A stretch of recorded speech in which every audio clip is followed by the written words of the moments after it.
we've seen like you've had a very good connection with Juan Antonio Bayona. You went to the movies together. You did a lot of stuff. I want to know which memory will you take of working with him, and what difference or what mark did he make in the Jurassic World saga?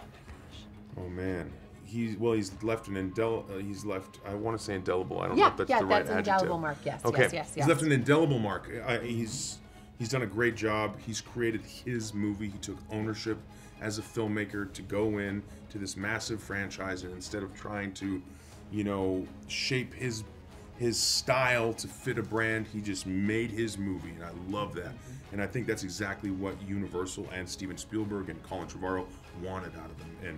And so that's really great. He did a great job in that regard. And the memories I'll take, there's so many. Probably just like him and Belen sitting behind the monitor, just laughing, and this like childish giddiness and this excitement of him like really like fulfilling a dream of his. I know he's been a prolific filmmaker for a long time, and he loves the cinema and he loves making movies and going to movies. But there's something that was happening to him on this film set that I feel was maybe happening to us on the first Jurassic World, where I understood that vibrance and that excitement around that, and just seeing that look on his face, even still, really warms my heart, because I've grown to really like him as a person. I think he's great. Yeah, it's like getting to see him play in this sandbox with all of these toys was really fun as a fan of his work. And he's someone that I've wanted to work with him. I met him years ago and wanted to work with him since. And so in hearing that he was going to be the filmmaker, I was so worried about that. And then when I heard it was him, I was like, oh my gosh, we're so lucky.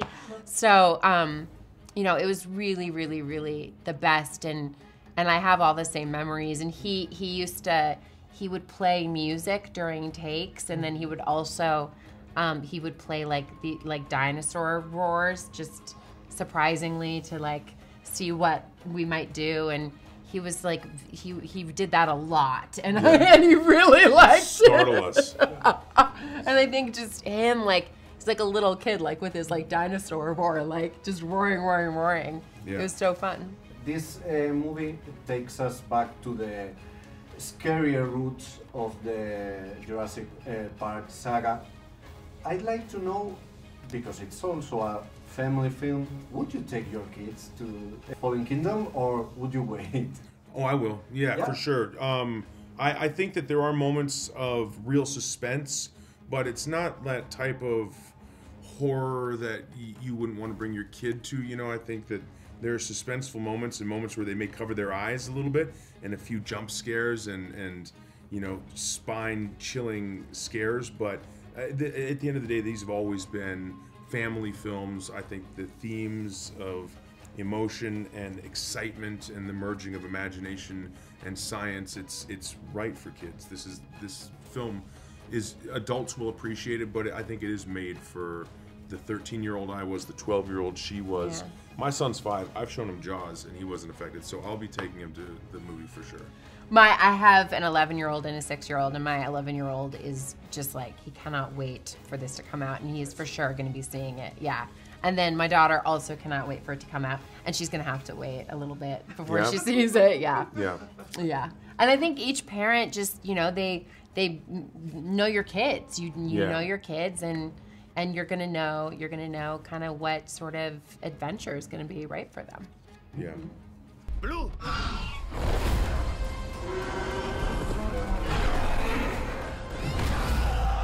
Tienes que sacarnos de aquí.